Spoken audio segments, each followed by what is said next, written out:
हम क्या खाएंगे, कब खाएं, ये सब चीज पे बात करने की बात होता है। 5 साल में 15-16 बार बिहार आ जाते तो ज्यादा अच्छा होता।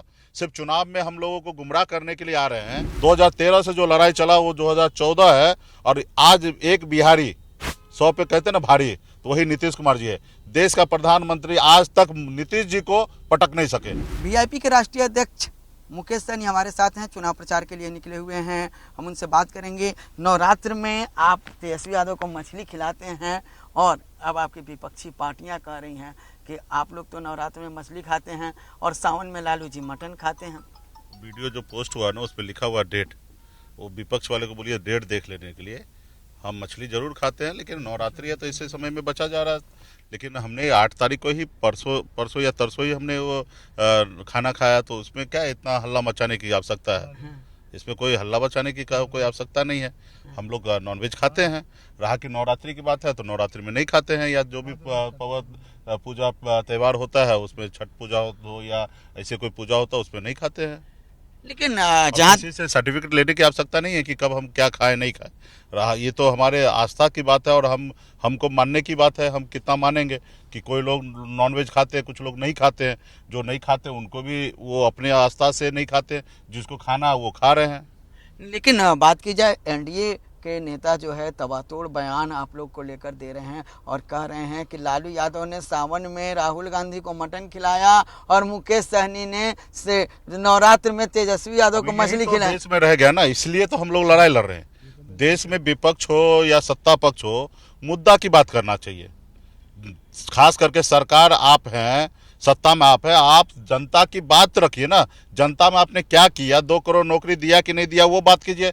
आपने विदेश से काला धन लाया कि नहीं लाया, हर खाता में 15-15 लाख रुपया जाना था वो गया कि नहीं गया। आप कौन सा चीज पे जा रहे हैं भाई? देश ऐसा चुनाव होता है क्या? हम क्या खाएंगे, कब खाएं, ये सब चीज पे बात करने की बात होता है। इसके लिए तो जनता देख रही है। नेता का काम क्या है? आप प्रचार में आए क्या ही के लिए आ रहे हैं? सरकार चलाना है आपको, ज्यादा से ज्यादा सीट जीतना है। तो आपने पूर्व में 10 साल आप सरकार में रहे, तो 10 साल में आपने क्या किया है वो बताइए। जो आपने वादा किया था क्या वो पूरा हुआ? आपने कहा था कि देश में 2022 तक जितने भी गरीब का घर बना के खत्म हो जाएगा, आपने किया है। आपने स्मार्ट सिटी की बात किया था, आपने कितना स्मार्ट सिटी बनाया वो आपने, उस पर आप बात कीजिए ना। आप 5 किलो चावल आप गांव में बांट रहे हो, उससे आप कह रहे हैं कि विकास है। आप 2 करोड़ युवा को नौकरी देने की बात है वो आपने किया। तो चाइना आपके हिंदुस्तान को कब्जा करते जा रहा है, उस पर आप एक्शन नहीं ले रहे हैं। तो तमाम ऐसी चीजें जो मुद्दा वाली बात होना चाहिए ना, उस पर बात कीजिए। खाने पीने के लेके ये सब चीज वो बात कर रहे हैं, मतलब समझ में नहीं आ रहा उन लोगों को। खास करके ये बात जनता देख रही है, और जनता मुझे लगता है कि इस पे समय आने पे निर्णय लेंगे। तबातोड़ रैलियां आप लोग कर रहे हैं, तबातोड़ रैली प्रधानमंत्री कर रहे हैं, अमित शाह जी गृह मंत्री कर रहे हैं। निश्चित तौर पे हम लोग तो कर रहे हैं, क्योंकि हम लोग सत्ता में नहीं है। हम अपनी बात को जनता तक पहुंचाना चाहते हैं, जनता की आवाज बन रहे हैं। हम अपनी बात कर रहे हैं, लेकिन प्रधानमंत्री को भी 15-16 रैली करना पड़ रहा है। काश अगर 5 साल में 15-16 बार बिहार आ जाते तो ज्यादा अच्छा होता। सिर्फ चुनाव में हम लोगों को गुमराह करने के लिए आ रहे हैं। तो बिहार स्वागत है उनको, आइए बिहार।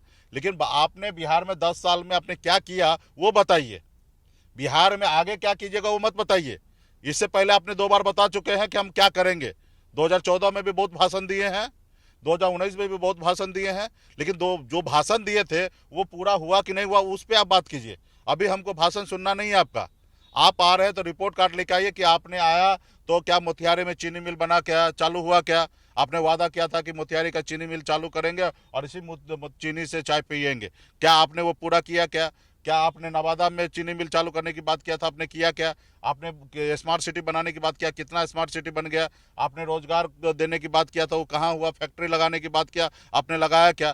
तो तमाम आपका जो पॉलिसी था उस पर आप बात कीजिए कि भाई हमने 10 साल में, और भी समय चाहिए आपको। 10 साल छोटा समय होता है? इतना समय आपको मिल चुका है, 10 साल में आपने कुछ नहीं किया। आपको तो नैतिकता के आधार पर आपको छोड़ देना चाहिए।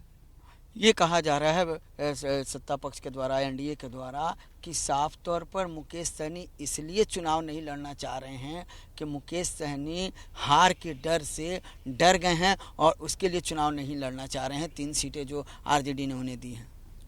देखिए, उनको क्या बोलना है, उनको पूरा पता है कि उनको हम हराएंगे। हम यहाँ चुनाव लड़ के हम एक जगह फंसना नहीं चाहते हैं। हम 40 जगह प्रचार कर रहे हैं। आज भी हम 3 लोकसभा क्षेत्र में हम जा रहे हैं। आज औरंगाबाद जा रहे हैं, जमुई जा रहे हैं और हम गया जा रहे हैं। हम ज़्यादा से ज़्यादा प्रचार करेंगे, ज़्यादा से ज़्यादा अपने लोगों को गोलबंद करेंगे और ज़्यादा से ज़्यादा सीट जो है भाजपा को हराएंगे। सिर्फ खुद के जीतने के लिए नहीं है। और हाँ, तीनों सीट हम लड़ेंगे तो तीनों सीट पर ऐसा लड़ेंगे कि तीनों सीट को हराएंगे। चाहे हम लड़े या हमारे पार्टी के लोग लड़े या जो भी लोग कैंडिडेट हम फाइनल करेंगे उसको लड़ाएंगे और उसको हराएंगे।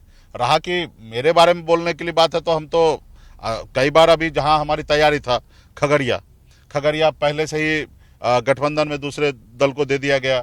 हमारी तैयारी मुजफ्फरपुर था तो पहले से ही डिसाइड हो गया कि कांग्रेस पार्टी वहां लड़ेंगे। हमारी तैयारी दरभंगा में था तो हमने पहले से वहां पे कैंडिडेट पहले से घोषणा हुआ। आप सबको जानकारी है कि हम लास्ट आवर में हम इंडिया गठबंधन में आए हैं। तो जो इंडिया गठबंधन में सीट बचा हुआ था, जो हमारी बातचीत हुआ उसमें समझौता हुआ, उसमें हमारे जो सीट मिला उसमें हम लड़ेंगे और मजबूती से लड़ेंगे। तीनों सीट पे समझ लीजिए हम ही लड़ रहे हैं। 40 सीट पर हम ही लड़ रहे हैं और मजबूती से 40 का 40 सीट पर लड़कर भाजपा को नुकसान देंगे और मैक्सिमम सीट जीत के आएंगे। खाली वो अपना फिक्र करे, मेरा रहा कि हमको मालूम है हम क्या कर रहे हैं। देखिए, एक समय था कि अगला राज्य में सरकार बनाएंगे और राज्य में सरकार शीघ्र ही होने वाला है। हमको मालूम है कि 2024 का चुनाव खत्म होगा और नीतीश जी को 1 घंटा के लिए मोदी जी नहीं रहने देंगे और तुरंत तो बिहार में चुनाव होगा। हम आगे की चुनाव की भी तैयारी कर रहे हैं। आगे के चुनाव की भी तैयारी कैसे आप कह सकते हैं कि मोदी जी नहीं रहने देंगे नीतीश जी को? हमको मालूम है ना, अगर इस देश में अगर कोई मोदी जी को सबसे बड़ा दुश्मन कोई होगा तो नीतीश कुमार। और मोदी जी को अगर आज तक अगर कोई हरा के रखा है तो ओनली फॉर नीतीश कुमार।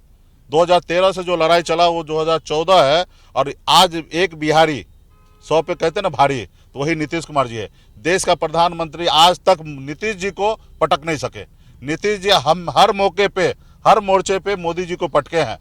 तो मुझे लगता है कि एक समय होता है ना, तो ये 24 का चुनाव के बाद है ना, फिर नीतीश जी के पास समय नहीं है।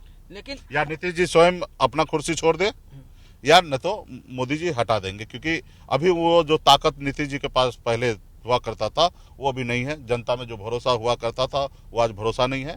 इसलिए मुझे लगता है या नीतीश जी चुनाव के बाद स्वयं कुर्सी छोड़ देंगे या न तो मोदी जी हटा देंगे। एक बात मान रहे हैं, देखिए पगड़ी पहन के अभी भी सम्राट चौधरी जी है ना, बोले है ना कि भाई हम नीतीश जी को हटाएंगे, जब तक नहीं हटाएंगे तब तक खोलेंगे नहीं।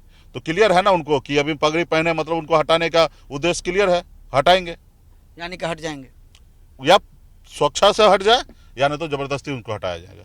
एक चीज़ और, जब खुद लालू यादव राजनीति करते थे तो रामविलास पासवान, लालू यादव, नीतीश कुमार की एक जोड़ी दिखती थी। वही जोड़ी अब नई पीढ़ी में तेजस्वी यादव और मुकेश सहनी में दिख रही है और ये जोड़ी लंबी जाएगी। निश्चित तौर पे हम लोग सामाजिक न्याय को मानने वाले लोग हैं, समाजवाद और नारा के साथ आगे बढ़ने वाले लोग हैं, सेकुलर राजनीति करने वाले लोग हैं। हम लालू जी के विचारधारा पे चलने वाले लोग हैं, हम पासवान जी के विचारधारा पे चलने वाले लोग हैं, हम कर्पूरी जी के विचारधारा पे चलने वाले लोग हैं, हम बहन मायावती जी के विचारधारा पे चलने वाले लोग हैं। हम तमाम ऐसे जो खास करके गरीब पिछड़ा दलित की आवाज उठाए हैं उनके विचार पे चलने वाले लोग हैं। तो मुझे लगता है कि ये जोड़ी निश्चित तौर पे बहुत ही आगे चलने वाला है और बहुत मजबूती से हम लोग साथ रहेंगे। और आप देख रहे हैं कि किस तरीके से हम लोग प्रचार कर रहे हैं, लोगों का जुटान हो रहा है, लोगों में जोश आ रहा है। तो आने वाले समय में निश्चित तौर पे ऐसे लोगों के साथ नहीं जाएंगे जो लोग समाज को तोड़ने वाला काम करता है, धर्म के ऊपर लड़ाने वाला काम करता है। ऐसे लोगों से दोस्ती हमारा कभी भी नहीं होगा, इस जन्म में तो बिल्कुल ही नहीं होगा। कितनी सीट जीत पाएंगे, क्योंकि 2019 की स्थिति आप खुद देखे हैं, आरजेडी 0 पर चली गई थी। निश्चित तौर पे समय समय की बात होता है। एक समय था देश में भारतीय जनता पार्टी का नाम भी नहीं था। 2009 की अगर बात कर लीजिए तो कुछ नहीं था। 14 में वो कमबैक किए, 19 में भी अच्छा प्रदर्शन किए भाजपा ने। अभी समय समय की बात है। अभी जनता अभी मानने के लिए तैयार नहीं है कि वो जो उन्होंने वादा किया वो पूरा नहीं किए। इस बार हम जनता के ऊपर ही हैं, जनता मालिक होता है, सर्वोपरि है। उन्हीं के वोट से हमारे प्रत्याशी चुनाव जीतते हैं। हम कोई दावा नहीं करेंगे कि हम इतना सीट जीत लेंगे, लेकिन हमें पूरा विश्वास है कि इस बार ऐसा रिजल्ट आएगा जो मोदी जी कल्पना भी नहीं किए होंगे, वो रिजल्ट आएगा। तो साफ तौर पर मुकेश सहनी का कहना है कि जो भी रिजल्ट आएगा उसकी कल्पना कोई नहीं किया होगा। उन्होंने एक भविष्यवाणी भी कर दिया है कि 2024 के लोकसभा इलेक्शन जब खत्म होंगे तो बिहार की राजनीति में फिर से उथल पुथल होने वाला है। अब देखना ये है कि मुकेश सहनी की भविष्यवाणी कितनी सच साबित होती है। कैमरामैन विजय के साथ रूपेंद्र श्रीवास्तव, जी मीडिया, पटना।